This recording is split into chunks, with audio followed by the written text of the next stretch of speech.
This episode of the Gooner Ramble podcast is sponsored by the new app called Bookie. That's BOOKEE.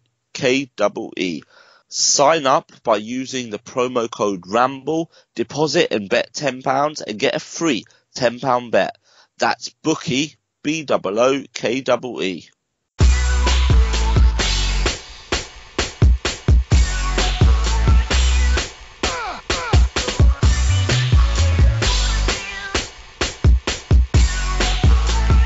Hello and welcome to another edition of the Gooner Ramble podcast. I'm your host Giles, and joining me tonight are the irrepressible Woz. How you doing, mate? You good? I'm good, G. I'm very good, mate. How are you? Good, man. Yeah, not too bad. And also joining us again for his second run out in the team is FK. Welcome back, my friend. Thank you for having me. Pleasure to be back. Indeed it is. Indeed it is. All right, so let's crack on, get right into it. 2-0 victory at home against the Baggies. Let's look at the hot takes. Hot takes are: Xhaka's standard slipping? Rate Mo Elneny's performance. Ramsey, does he fit the F10 role? Should Mustafi have got double jeopardy? Was Nacho your man of the match? And what about Wilshere? So let's start with the performance first of all. Faisal, what did you make of the performance? Going into the game, I was hoping for a bit of glamour. I thought we'd maybe get an early goal and cruise to victory and put on a bit of a show. I think the boys had a lot of confidence from the Chelsea game, and that's why I kind of thought that. But having seen the game, walked away, I kind of just felt, you know what, it was nothing fancy. We got the job done. It was an effective performance in the end. We kind of just, we were in control. We seemed quite comfortable. I think the only time when I butt clenched was basically when Mustafi brought down the West Brom centre forward, and I thought that's an obvious penalty, but we got away with that decision. So upon reflection, good 3 points, got the job done, and nothing really outstanding or nothing really shone out for me. Over to you, Woz. Yeah, he's hit the nail on the head, really. It's just, I think it's just okay. I think that's the only way to describe it. I think a lot of the players played okay. I think there's maybe one or two that had very, very good games, but yeah, as a whole, I think we was all expecting a bit of an exciting evening. But when the teams come out, I sort of thought it might be a bit less spectacular and a bit more of a grinding result than first anticipated. But West Brom set their stall up. We knew what they were going to do. They went with 5 at the back. They were going to make it difficult. They were going to try and counter and like Faisal said, with the butt clenching moment, as he calls it, that penalty decision. I mean, I'm sort of across the pitch from that, and from where I was, I didn't have a great view. And at first, I wasn't convinced because he got straight back up. But my God, when I saw it back, I thought, oh, we got away with one there. And then also, I had a couple of chances in quick succession, but we rode it out. We got the first goal, and second half we performed much better, and we didn't really look at threat in the second half, and it was much more of an Arsenal performance. We started moving the ball quicker, and it was a bit more enjoyable. But yeah, as a whole, it's just one of them games against the Tony Pulis side, 5 at the back. We know they're going to try and rough you up. We know they're going to kick Alexis. We know they're going to play that way, but we ended up getting the 3 points, another clean sheet, which is another bonus, and realistically, you just got to look at that and say that's the way it is. So yeah, it was okay. Okay, well, Tony Pulis had a few things to say. He didn't say, but he wanted to say, and I think he did sort of allude to the Mustafi foul or non-foul on Jay Rodriguez. Was it a case of double different? Did we get away with one? Could it have been a penalty and a red card in your eyes, or was it a penalty and a yellow? Sorry, mate. Sorry. I don't understand. I still don't think I fully understand these new laws. But firstly, I'd like to say fair play to Jay Rodriguez for actually staying up and attempting to shoot. And what a save by Petter. But it's a difficult one. I think if he does give the penalty, I'd like to think it would be a yellow, and they get the opportunity to score. And I think that's what the new rules were sort of trying to bring into place, that you don't get the double jeopardy for something like that. But yeah, it could have. The issue with the rule changes and all that is it really is down to the referee on the day, and thankfully Bobby Madley had Bobby Dazzler and got it all wrong, didn't he? So we were lucky there. But I just think in the game, the key moments sort of went our way, and that in the end swung it and helped us to see it off. But yeah, Mustafi we've talked a lot about it, and I'm sure we will talk about Mustafi, but it's just one of them moments where he loses his head, and where I said I like to see him in the centre where he's calm and composed. He went mental then, didn't he? And just had a bit of a brain freeze. So luckily, Bobby Madley got the decision wrong. Personally, even if he did give the penalty, which he should have, I'd have liked to have seen a yellow card given, especially that sort of stage in the game. But I think it's all dependent on the man in the black who's making a decision at the time, because you certainly know some refs would have given both. Do you think, Faisal, that Jay Rodriguez was guilty of being too honest in that situation? Do you know, that's a good question, Giles, and I've heard a lot about this on, certainly TalkSport and seen a lot about it on Twitter, and I don't know. I think in the moment he's got the contact, he's gone down. It should have been a penalty. It was a blatant penalty. I sit North Bank just behind the goal, and like I said, I had some movement downstairs, and I thought, shit.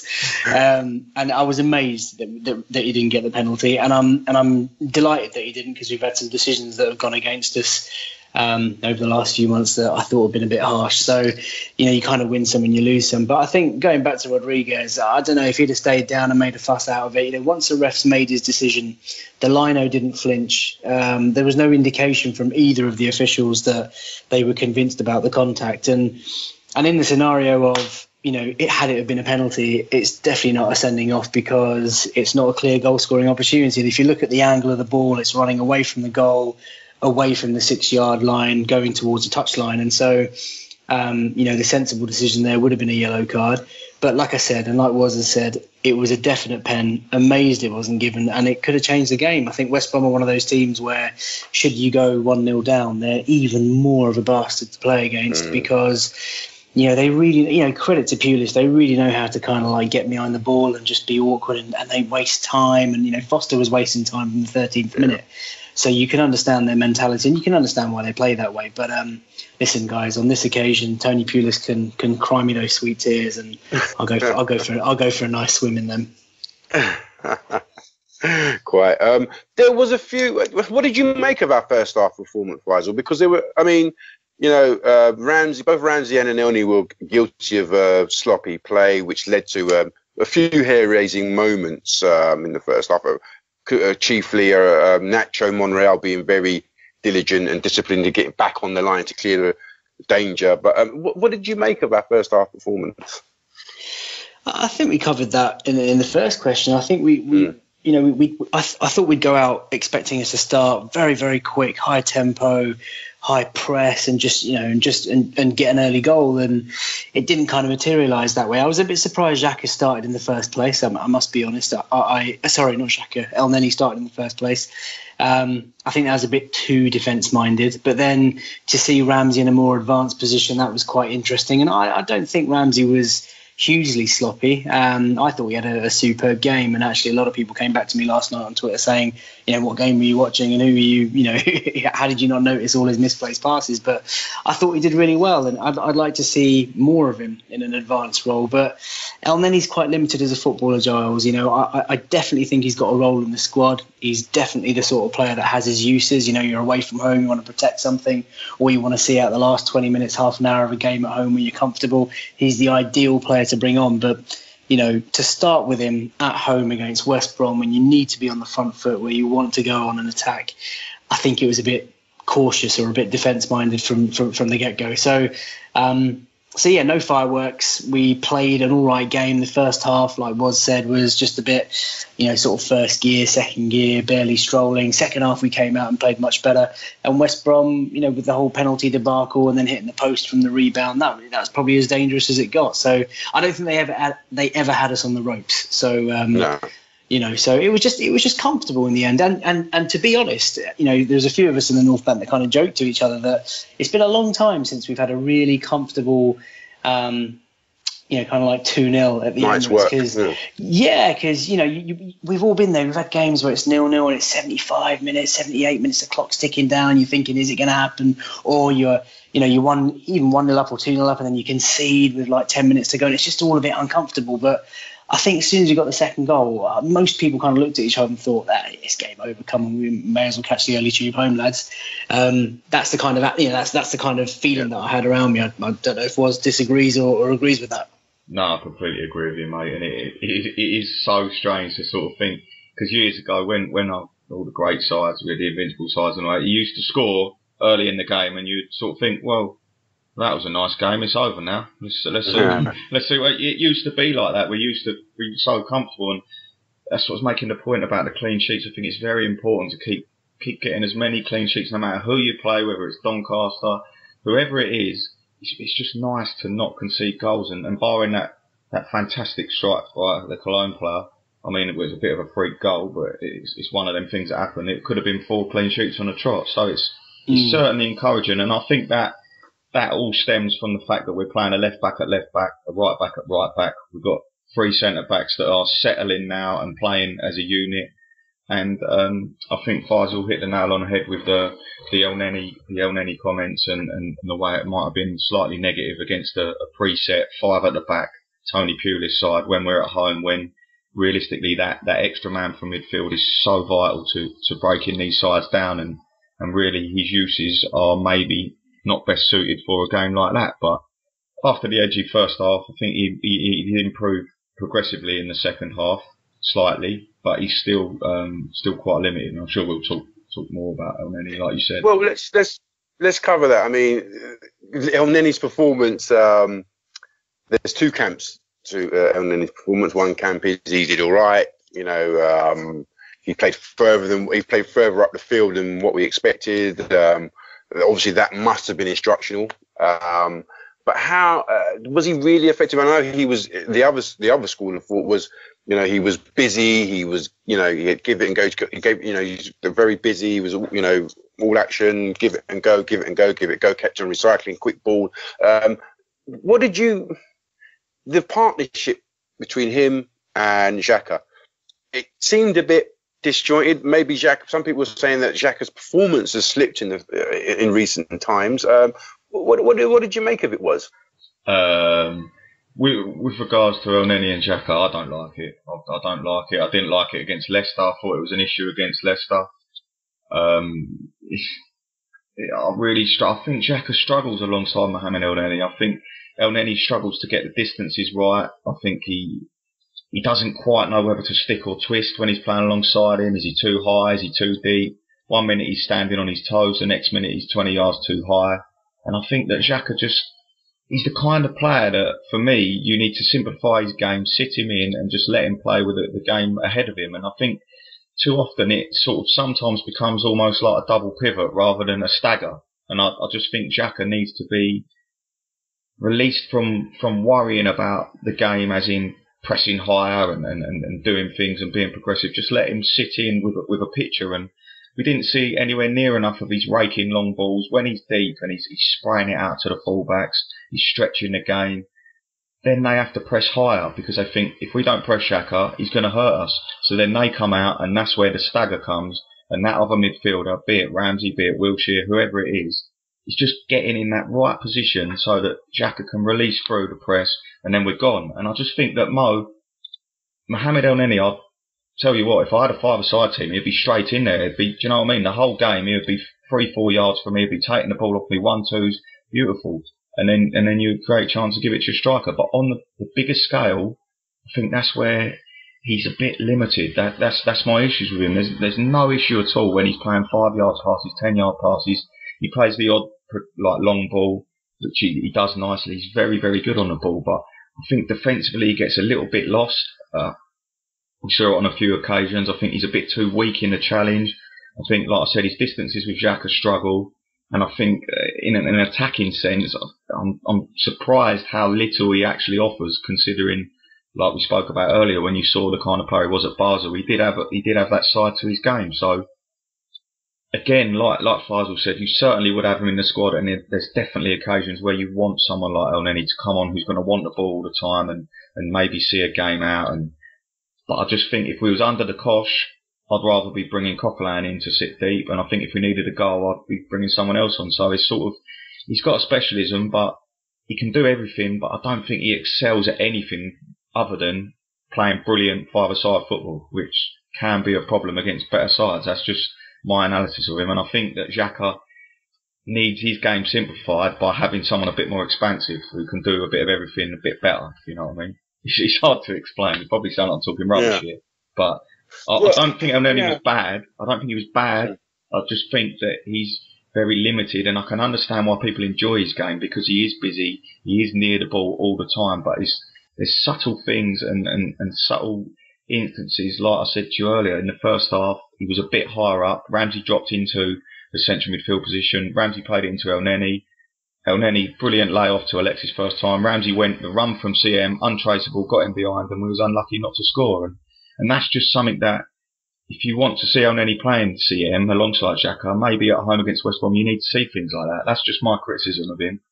But obviously on the ball, he had a lovely game, so you can't argue with that. But I just think he's a little bit limited.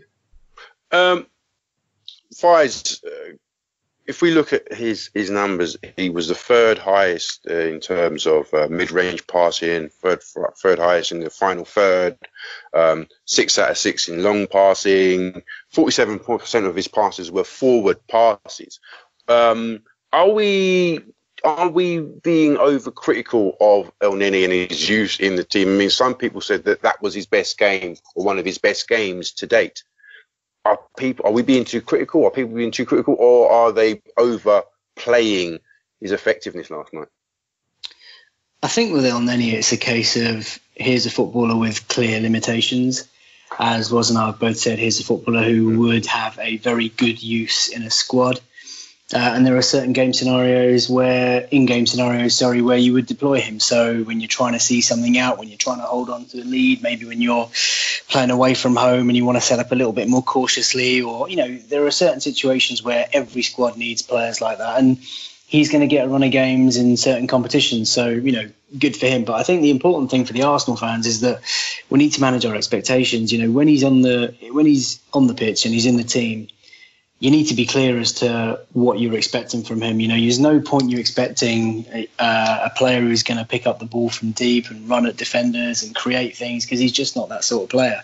And I think his strengths, like Woz says, he's got a great engine. His stamina is just, he just does not stop running. And he would be an absolute nuisance to play against it, certainly a five-a-side. I think when he gets the ball, he's a tidy player, Giles. That's probably me being as complimentary as I can be. I mean, he does all the basics fairly right. I think his first inclination is to always go for the easy backward pass. And I think that statistic you just said, 47% of his passes are forward. And I think that was only the case because it was West Brom. I mean, I don't think there'd be that many forward passes against a bigger and better team. So I think people will always debate about whether X player was good or bad, or not so good or not so productive. But at the end of the day, I think if we all appreciate or acknowledge that he's definitely a decent player, he's got something about him, he's definitely a squad player more than a first team regular. There are certain in-game scenarios and at certain points in the season when players like that are really worth the money that you pay for them. And he's certainly got a role to play in the team for sure. But I just think, a game like that yesterday where you want to start off on the front foot and you want to start at a high tempo and you want to, just like attack after attack after attack against a much weaker opposition, he's not the first person on the team sheet. And just on the note of Xhaka, I think a key factor here is familiarity. Xhaka and Ramsey were just beginning to get into a nice little partnership, and even then, only a couple of weeks ago did we see suicide football from them at Anfield, and I think at Chelsea we saw a completely different relationship that they had between them. And I think they need to find that discipline together, and it doesn't help when Ramsey gets put forward and Xhaka then has to play with Elneny and they have to familiarise themselves. And people will say, Giles, that they practice together, they train together, but we all know, I'm sure you guys have played basic football yourselves. You get into it when you're sat alongside someone, or you're playing alongside someone who you're comfortable with, who the movements of, who you can familiar combinations. That's the key. So I'm not surprised that Xhaka sometimes his form fluctuates, because you look at the partners and it'll be Coquelin one week, it'll be Ramsey. Ramsey then going forward, and Xhaka's left to do it all on his own, and soon it'll be Jack. So that doesn't help. It doesn't help at all, but I'm sure we'll talk about Xhaka later. Let's talk about him now. Some people now are saying that his standards are slipping. Last night against West Brom, he wasn't his old self as usual. So even though he had 93% passing accuracy, people had issues with him. It also leads to another question: is where does Wilshere fit in to all this? Does Wilshere come back, or do you take out O'Neill and drop Ramsey back into midfield to get that, to reconnect with Xhaka and get that rhythm going again? If you're dropping Ramsey back into midfield, what happens with Ozil? We'll come to the Ozil question in a while, but it was, we were in a discussion last night on Twitter with Clive and Dave, and Clive was saying that he felt Xhaka was underplaying or underhitting a lot of his passes. He didn't look sharp. He was suggesting maybe there was something wrong with him. Do you agree with Faisal in that it's because he was playing next to El Neni, or do you think there might be something there that, that's causing this ineffectiveness with him as an individual? Yeah, I just think I wouldn't read too much into his performance. I mean, personally, I think Faisal's spot on with the solidity and the partnerships. I think that's the key thing, and I think that's the same all over the park. I think if you're Hector Bellerin, you want to know that Laurent Koscielny is going to be the one in your inside left. If you're Mustafi, you're going to want to know who's playing on your right and your left. You know what I mean? If Kolasinac is playing wide, he's going to want to know who's there, and it becomes a familiarity, and they do things without sort of having to communicate a thing all the time. It becomes natural, and all the best sides, it's natural. It's just, it happens. It's instinctive. If you're going to get beat. It was like all our great sides. Freddie knew if he was on the right wing and he lost the ball, Lauren was going to be there. Simple as that. All over the park, the partnerships work. And that's something that I really wish Arsenal would take more seriously. And I wish he would stick with a midfield partnership, stick with a back three, at least for the Premier League games. Or I don't mind, obviously we need rotation. And of course you need rotation. We cannot play, and especially against West Brom at home, it is a good game to try and rotate. But I think he needs to help Xhaka in that sense, like Faisal said perfectly. But I love Granit Xhaka, and I think his qualities are obvious qualities, and I think the best way to utilise his qualities are to pick a midfield partner that is going to allow him to be a deep line player. And like I said earlier, I think that's so important that we don't rely on him to be progressing up the park and I mean, all them times where we've seen him caught high, making silly challenges and all that, that's simply because he's playing in an unbalanced two, and he's having to think about going forward. I just want to see him sat in front of there, receiving the ball off the centre backs, receiving the ball off of sometimes Ozil with his back to goal or whoever's playing at number 10, and then he's got the whole vision of the pitch in front of him. He's got a wand of a left foot. His passing ability through the lines is sensational. He can hit an absolute screamer if they step off him. The guy's got so much talent, and he's nowhere near as bad defensively as he gets a lot of talk about. And when we see a settled sort of back five around him and a partner, then I think we'll see the best of Granit Xhaka. And I'm not worried about the odd bad performance. Every player has them. Alexis didn't set the world alight yesterday, and we know he's a great player. So, yeah, I think people are reading a bit too much into it, and I certainly wouldn't be dropping him from the side. I'd be changing his partner personally. That's just me. If we're gonna not play Ramsey in the centre of the park, when are we going to play Wilshere in your book? It's very difficult. See, the thing, I love Jack because I think he's got great versatility, and I think realistically, when you look at them three positions, he could do a Xhaka role against a lesser side. He's certainly very, very good at box to box, and he started his career as a number 10, a creative number 10. So Jack Wilshere is one of, if not the most versatile player in our squad with regards to his abilities. Now, getting him fit and getting him integrated back into that team for me is so important. And personally, I think if you are going to rest Ozil or drop Ozil or rotate or Alexis rotate, and you are going to utilise Ramsey higher, which for me isn't my preference, but if you are, I'd love to see Jack in that box to box role. And I think for certain games you could certainly see him deeper. He's done it for England. For me, that's not my preference with Jack. I like to see him given the freedom to be able to drive forward with the ball, and I think if he's playing that deep role, he's got to be more of a sort of a quarterback, but I think he's got better physical attributes than Xhaka to drive with the ball.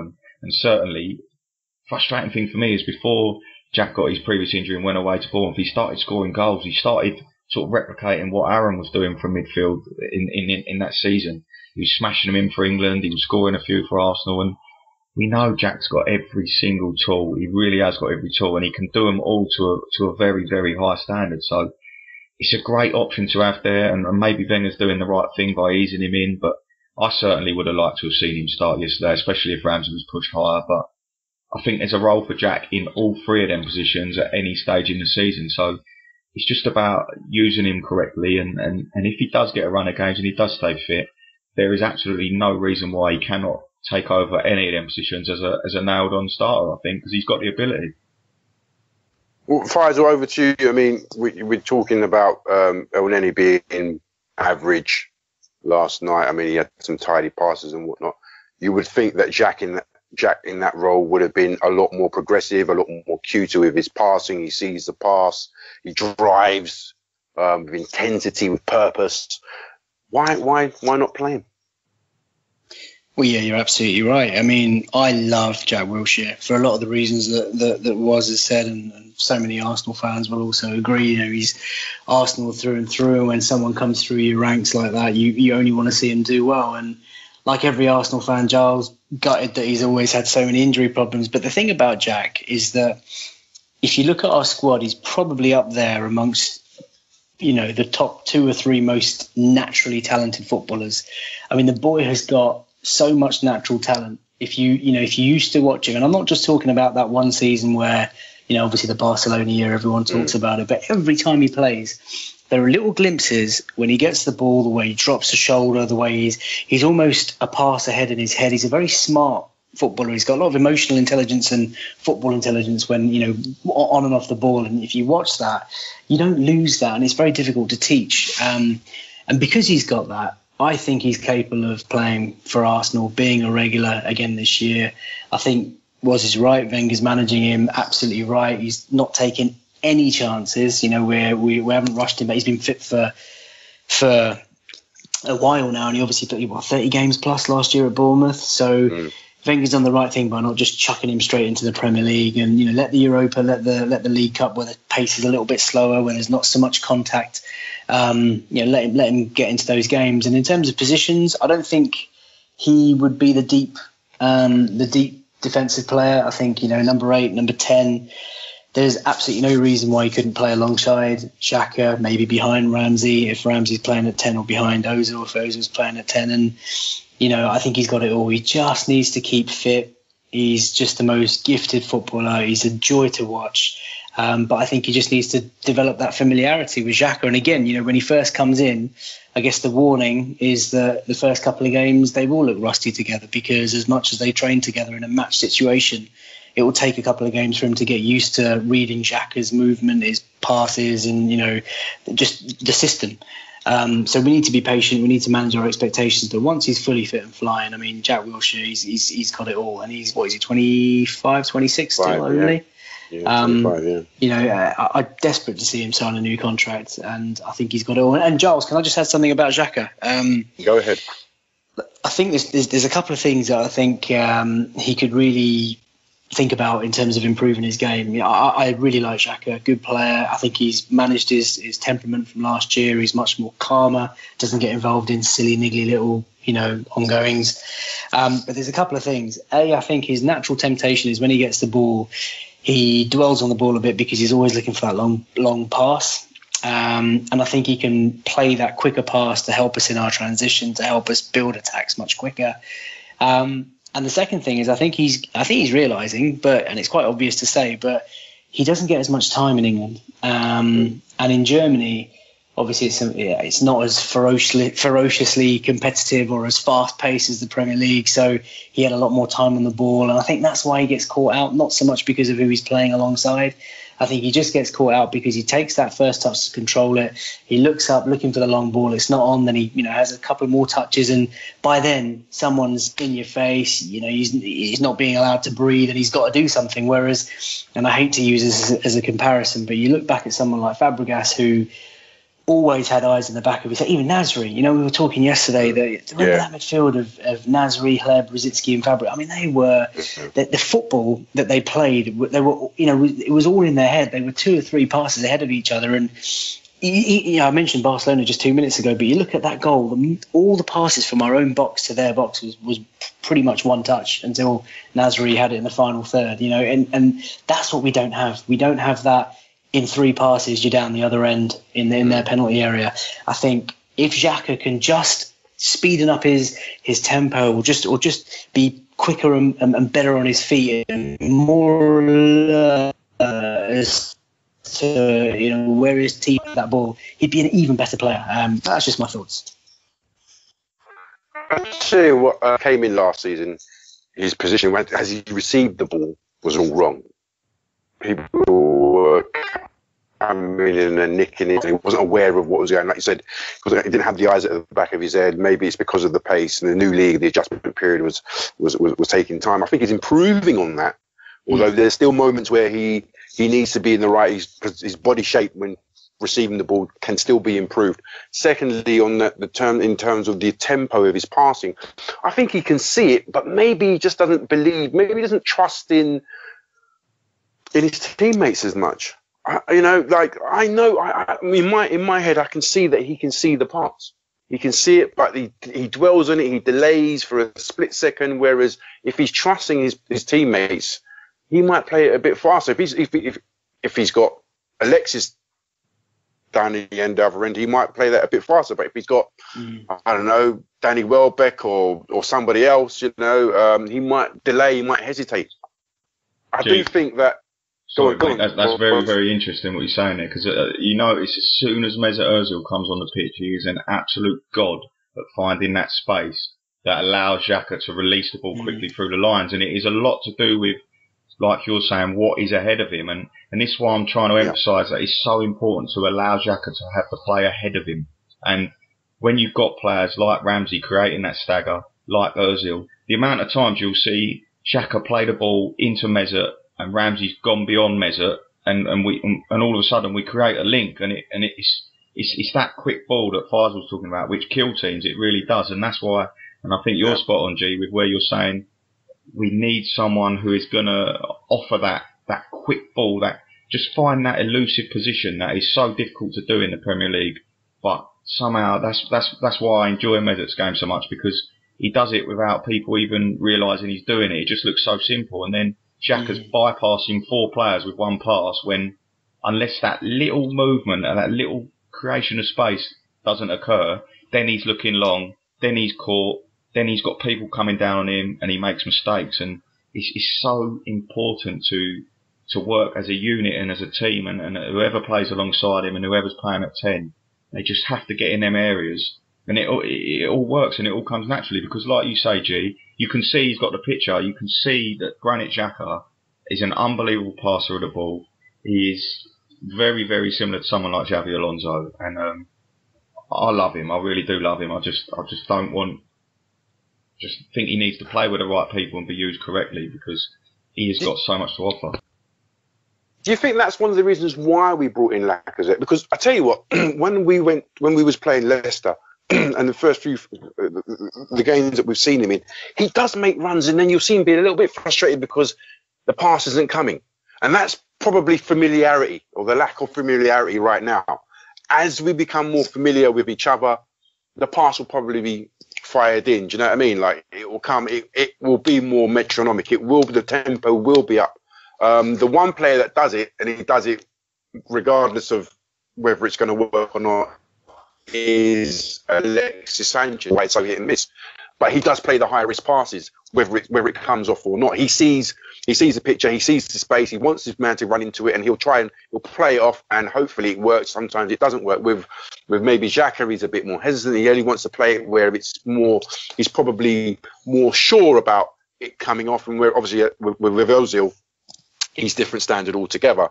But I do think bringing in Lacazette is one of the reasons why we want to get the most out of these guys that are playing around him. And once Lacazette becomes more familiar with us, with the league, the physicality, I think we'll see people like Xhaka really blossom with the tempo and the speed of his passing. I wanted to, as I'm talking about Lacazette, what did you make of his goal? It was very quick, wasn't he? I mean, we were talking about it off air, his alertness, his awareness, the reaction time to get to that ball was quite, very impressive. And it's funny, I was saying to you, I remember when I was sat in the ground, obviously me and Faisal were both up the other end in the North Bank, and at the time I remember watching a free kick and I saw him dart, and I thought, how's he actually got there? Because he was about 3 defenders to the left-hand side of where he actually headed the ball, and I watched it and I thought, blimey, he's done well there. And then by the end of the game, I completely forgot about it, and of course, thought he had just scored a tap-in as good goal scorers do. And then again, when I watched it again when I got home, I sort of appreciated his sharp movement, and as soon as Alexis is going to kick that ball, he's the only man in that penalty area who is reacting. Before, he sort of preempted that. I mean, you can't preempt that the keeper's going to make a wonder save, he's going to come off the bar, but it's just being in that area. That's the area you need to be in. And his run was actually very cute and probably very underappreciated. And I thought his movement all night was brilliant. I thought it really was good. I think him and Aaron Ramsey were getting up in so many good positions, but we just didn't have the release of the pass. And it was almost like we were missing the creative side of things from the centre of the park. And I think we missed Mesut's creativity where he drops in. And a lot of Lacazette's movement was, and like you said, Alexis is probably the only guy on that pitch who was willing to try that expansive pass and pick out Ramsey's runs and pick out Lacazette's runs. So, look, he like we discussed before, against West Brom, it's fantastic, get you 2 goals and all that. And like we said, unfortunately, I think his career will be judged on his big game moments and big game performances, because Giroud has made a great living at the Arsenal out of scoring in these sort of games. And Lacazette's signs are very, very encouraging, and I'm very happy to be eating my words so far. I just hope that he can transfer these sort of performances to the bigger games. And certainly, like when we go to Stamford Bridge and we play as a unit like that, he's going to get more chances, and we're going to be a bit better, and we're going to give him a lot more opportunity to make them runs and make that killer goal count. But I thought Lacazette was very decent, and he took his penalty well, and he took his header, great movement, and I was pleased with him. And like I said, the key thing was how busy he is and how many good runs he does make, and he does not stop. He's quite relentless in that, and I think the only similarity of players I've seen who make runs as often is David Villa. When I saw him come for Barcelona, he was constantly on the move. I couldn't understand the hype around him, but when I saw him, I thought, my God, and it's pleasing to see Lacazette like that, because he is a handful. I'd say, and his penchant for working back is also underrated as well. Like, he does really work. He's hungry, isn't he? He's hungry. He's hungry, yeah. And he likes the ball. He likes to come into play. He likes to come in, come deep, and get the ball and drop it off and whatnot. But on that, there were a few moments though, where you thought his decision making could have been better. There was an opportunity on the left. He could have taken it with his left foot. He decided not to. Then I think he played it to somebody else. I'm not sure. Yeah. I thought, he could have taken it on. There was an opportunity on the right where he could have had Ramsey in, but he decided to take the shot. And I think Gibbs got a block on it or got a touch on it. Yeah, it was a great block. Yeah. And there was another point in the second half where the ball was played into him, and he could have released Ramsey. He dwelt on it a bit too long. Ramsey trading into offside position. Just those little things. I mean, I love the guy, but I'm not oblivious to trying critiquing even-handedly. I just think that there were a few moments still the decision making could have been better. I think the signs, G, are very, very promising. Though he's doing a lot of the right things, and we've got to remember he's just come straight into the Premier League. He's the first player to score in 3 home games since 1988. Yeah. You can't, barring that sort of miss which was come at him very fast at Stamford Bridge, you can't really fault his impact so far. So I just hope that he continues to grow into the role. It's very difficult playing as a lone striker in the Premier League, and it's going to be so different from anything he's done before. The speed, every player says the speed, the pace of the game. You've got massive centre-backs kicking lumps out of you. I mean, he can't have played that El Ghazi yesterday. He's absolute lump, and he's huge. Yeah. I mean, to be fair, by the 70th minute, he was cramping up. I felt sorry. I wanted to go in and just sort of cuddle him and take him off and say, it'll be all right, because he was in a bad way, that Kazi. Yeah, Lacazette is he's doing a lot of the right things, and I can see the promising signs, and I really want to see the link. And we all want to see that front three. We all know we do. So the Trinity.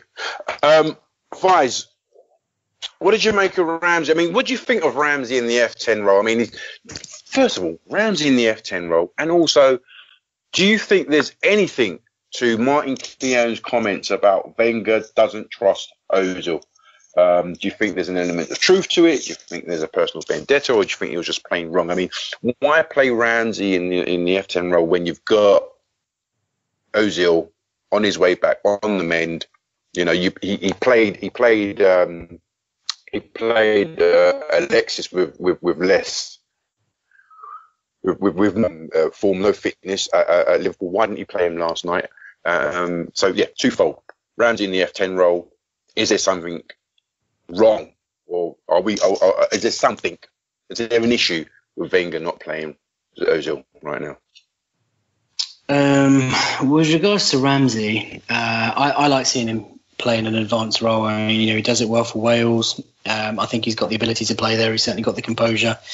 The bottom line is, guys, for me, Ozil's a much better player in that position. Ozil's just, he's a magnificent footballer. We could talk about Ozil's talents all night. And with regards to why he's not played, I was surprised he didn't play yesterday, but it appears that he's on the mend from something. And if that's the case, then, props to Wenger for not rushing him back. And with or without Mesut Ozil, you should be able to beat West Brom at home, which we did. So I think if it was a big game and he was fully fit, I know he was on the bench, but I think Ozil probably would have started, and then Xhaka would have played alongside Ramsey. So for me, I think, look, all the media loves sensationalism. All the fans like a little bit of, a bit of controversy. But the reality is, if Ozil's injured, he's probably just waiting for him to be fully fit. He might even get a run out in the Europa, but I reckon he'll be back for Sunday against Brighton. And what did you think to Martin Keown's comments? I think Martin Keown's a pundit, and I think he's got to say sometimes things to attract a bit of attention to himself or the channel that he represents. I don't think there's much in it. I think it's probably he's just a bit loves Ozil. Ozil owns that number 10 position. I do think when Ramsey plays with Ozil, there's a little bit of, I think Ramsey feels a bit restricted. I think Ramsey's certainly a lot freer when Ozil's not playing, and obviously he gets in those advanced positions and he's just a different player. But whilst Mesut Ozil is at Arsenal, guys, there's just no way that anyone's taking that number 10 position off him because he's that good. What do you think to that little comment that Faisal made about them two playing together? Yeah, I find. Do you think they're stepping on each other's toes? I'm gonna completely disagree with Faisal here, because I think that it naturally works, because I think Mesut is so comfortable, and the more and more he plays, that he likes to drop in deeper, which sort of creates that allowance for Ramsey to make that third man run. So I think Mesut is the kind of player that will always look for the ball. He will drop into the spaces, he will pull wide into spaces. Wherever the space is on the pitch, Mesut Ozil will find it. So when he gets into them areas, it drags players out of positions, then allows Aaron to become that third man run. And especially with the five at the back and the two wing backs and the three centre backs protecting, and Jack has sat in there relaxing, we can afford to do that. And I just think that obviously, I'm a massive Aaron Ramsey fan, and I always will prefer him at central midfield. And my reasons being for that is I think that he's a progressive footballer. I think he's great with a vision of the game ahead of him. I think he's mastered that third man run, which is so difficult to do. And you look down the years, not many midfielders in the Premier League have managed to do it. I mean, Cesc had a year of it, didn't he? And you obviously had Frankie Lampard and players like that. But we've seen Ramsey have a season of it. But he's a dangerous footballer, and he's the kind of guy that you want in your team, and not just going forward. When it's a balanced team, he does a lot of defensive work as well. And I just like him in the middle of that park. Again, yesterday, 12 kilometres covered. When we talk about El Neni's engine, this guy, Aaron Ramsey, he just runs for... he's probably the only player I see in the 93rd minute looking like he's just warmed up. Like, he's still... it's madness. I can't understand the physical levels he can get to. And the frustrating thing for me, with all his setbacks for injuries and all that, and then his leg break and the long recovery, he's so fit. And when he's fit, he's supremely fit. And I think recently, yesterday, I mean, I think he played okay. I think he done some very good things, and he done some not so good things. But I think with Aaron Ramsey, I just love having it. Is the engine room, the guy in the middle of the park, the one who wants to make the progressive runs, the one who wants to take the ball off of Xhaka, the one who wants to play 1-2s.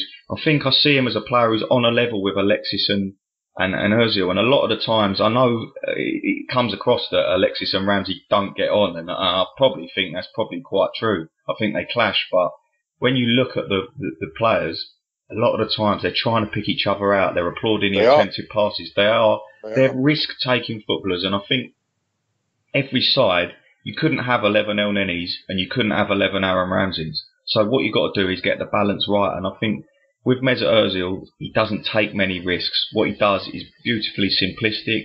He gets the ball, he plays the ball, he moves the ball, he finds a space, creates more space, and lets other players deal with the sort of attacking side of things. And I think Ramsey is the man who is risk and reward, isn't he? Risk and reward, exactly like Alexis, and you can't afford too many of them. But my thoughts are, if you're going to play 2 wing backs, 3 centre backs, and Granit Xhaka, you can certainly allow a risk and reward player alongside him, be it Jack, be it Aaron Ramsey.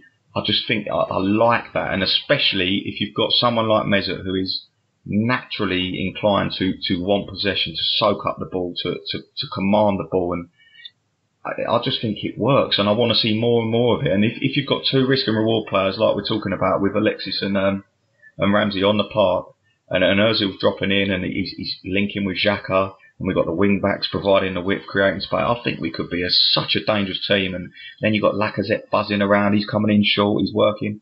We could be frightening and we could be devastating on our game. But I'll tell you something now, I just don't think Arsene Wenger is going to play Xhaka, Ramsey, Sanchez, Lacazette, Ozil. I just don't know if I'm going to see it all season. I'm dreaming about it, but I think it could be very exciting. But I don't think Aaron had his best games, and I'm one of his biggest fans. But I think he loses so much that he's got to his game by playing higher up the pitch. But because he's such a good footballer and he makes intelligent runs and he is risk and reward, he tries flicks, he tries little skillful things. People like him there because they sort of don't worry about the assurance of him losing possession or whatever. But I just think with 3 centre backs and Xhaka and the wing backs, I think we haven't got to worry so much about that as long as we've got the balance right. Will we ever see the diamond anytime soon, the magical diamond? Wenger also said pre-game that, as you said, was that he's got a magnificent engine. That what he's trying to do now is develop his technical side of the game. That's the next level for him going forward. Wenger also said at the conclusion of the game that the schedule is a bit cruel to us. I'll have to go with a senior team of players and a young bench. That's for the game against Bate Borisov on Thursday. We did make a pact with the devil, Faisal. We're at the behest, at the mercy of the TV stations. Last season, Jose Mourinho complained about it. We mocked him. We laughed at him. But, here we are this season. We played on Monday when someone like Everton played at home. On Saturday, we play a long-distance game, a 2,400-mile round trip at Bate Borisov, and then we got a Sunday morning kickoff at home to Brighton and Hove Albion. Thankfully, 3 teams that we should be beating, but nonetheless, TV scheduling. Do you think he's got a point? Well, yeah, I mean, he's got a point in that Thursdays and Sundays, and obviously the Monday night. It doesn't help, but I think he did add to that comment, Giles, that we're at the mercy of the TV stations, and at the end of the day, they've just got to suck it up. Professional footballers, this is what they do for a living. Wenger's got to manage his squad carefully. We've got a big enough squad to cope, I think, with the group stages of the Europa and the Premier League demands. And, if he's got to freshen things up, which he probably will, 6-7 changes on Thursday, I don't think it's that big a deal. And yeah, we laughed at. He said he's going to go with a strong team. He said he's going to go with a strong 11. Yeah, of course he will. I mean, but you look at the squad. I mean, even if you had Ospina, if you had a similar team to the one that played Cologne, I mean, that was a fairly strong team. There wasn't too much youth in there. It certainly wasn't a League Cup team. If the likes of Giroud are going to be up top, and you expect El Neni and Iwobi, maybe Ozil, maybe Sanchez will get another weird hour run out. you just don't know. Jack might get a game. So, yeah, I mean, there's a lot of players there. He's definitely going to have a strong team. And, of course, the Maitland-Nileses and the Iwobis will also be there as well. So, I don't know. I think it's just, big deal made out of nothing. I think he knows, everybody knows the deal when you go into the Europa League. The Monday night, last night's game was just a bit weird. But that's just what the TV channels chose. I mean, it's just, like I said, just suck it up and get on with it. And to be fair to Wenger, the headline isn't, the fixtures have been cruel to us. The headline was that it's a Thursday, Sunday thing. We could have played on Sunday because Newcastle, Brighton could have been played on the Monday night, but it is what it is. And I don't think you made a big deal out of it at all. Cool. All right. Okay, so let's move on to Bartek. Team and predictions. Cool. Team. What? I think the only issue worries me with this current squad and what Wenger's going to be doing with rotation is the wing back areas because he seems to have settled on Nacho Monreal being a centre back. I think moving Gibbs on was quite strange. I think that unless Kolasinac plays, we can't be seeing Maitland-Niles. You can't be flogging him out there at left wing back all the time and things like that. I don't see where the rotation is in that position. And also on the right hand side, I mean, poor old Hector, he can't play. I remember the other season he sort of played nearly 50 games, he burnt out, and he's a young lad. And that's the two rotation areas that I'm not too sure of. I don't really like seeing Reece Nelson back there, and I don't like seeing Maitland-Niles back there because for them guys, I think they're out of position and they're young lads. But defensively, I mean, will he go all out and make a lot of changes? I mean, realistically, he could bring Holding and Purr in and keep one of the other three centre backs still playing. I mean, he might well stick with Kolasinac. Central midfield, I'd like to see Jack Wilshere start. 100%, I'd like to see Jack Wilshere start. To be fair, I wouldn't be against seeing Wilshere and Maitland-Niles maybe, but it's a difficult selection. I think Ozil should play. I don't see why he shouldn't play. Giroud, got Theo Walcott, Alex Iwobi. There's plenty of options there. And Iwobi was a strange thing, starting him at Stamford Bridge and then not even having him in the squad last night was absolutely astonishing. I don't really, that don't sort of process through my head. That I don't understand it, but it would be nice to see. I think he's going to have a strong squad, and they're no mugs, Bartek Borisov. They're not. It's not going to be easy going out. Didn't they get a result against Bayern Munich? Was it? Not so long ago. Not so long ago. Yeah. So look, none of these away trips in Europe are going to be easy. So I'd realistically in the overall picture of the group, a draw wouldn't be the worst result, but we should be beating these sides, and it'd be nice to see someone like Jack hopefully sort of get a good 60-70 minutes under his belt. Same with Ozil. It's just making the correct subs.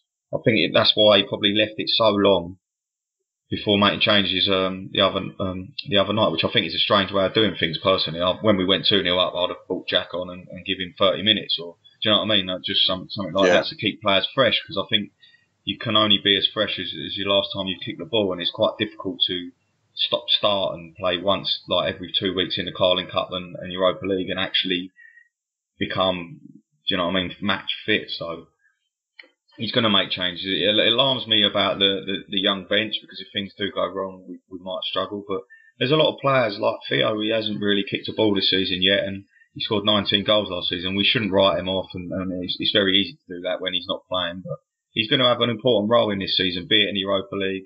There's a lot of players like that we will see contribute. El Neni being another one. I know he started the Premier League game, but Europa League's probably perfect for him.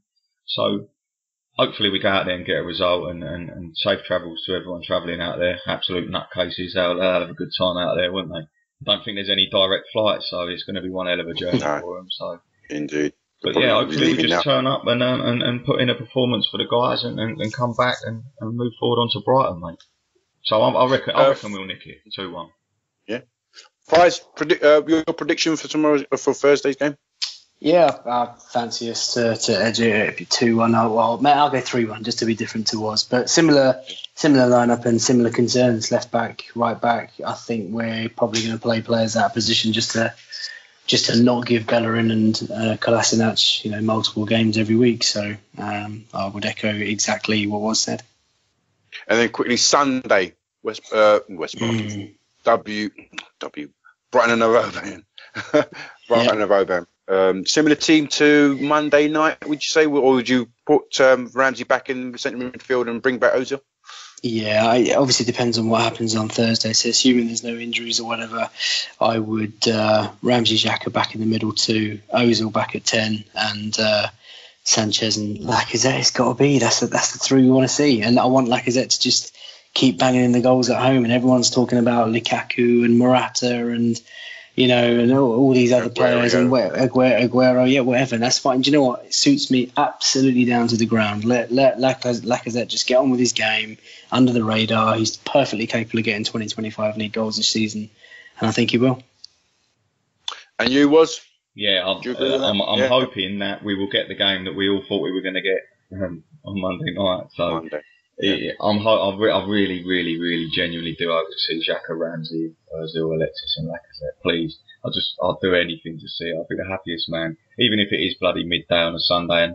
And like you tweeted, by the way, the interesting thing, we're talking about the TV schedule, 7 games on 7 days of the week. It's absolutely incredible. Yeah. First 7 home games, all on 7 days of the week. So it's hard work being a football fan, I tell you. I think there's 7 wins and each of the 7 days of the week. I think 7 home wins in each of the 7 days of the week. Yeah. This one as well. So there you go. All right. Indeed. We I think we should wrap it up around about now. I want to thank you both for coming on. Thank you again, Faisal, for joining us. No, it's a pleasure, man. And just to hear Was talk his football stuff. Honestly, it's just a beautiful thing. Dreams come true. We make dreams come true on this show. Catch Faisal at FK Harnage.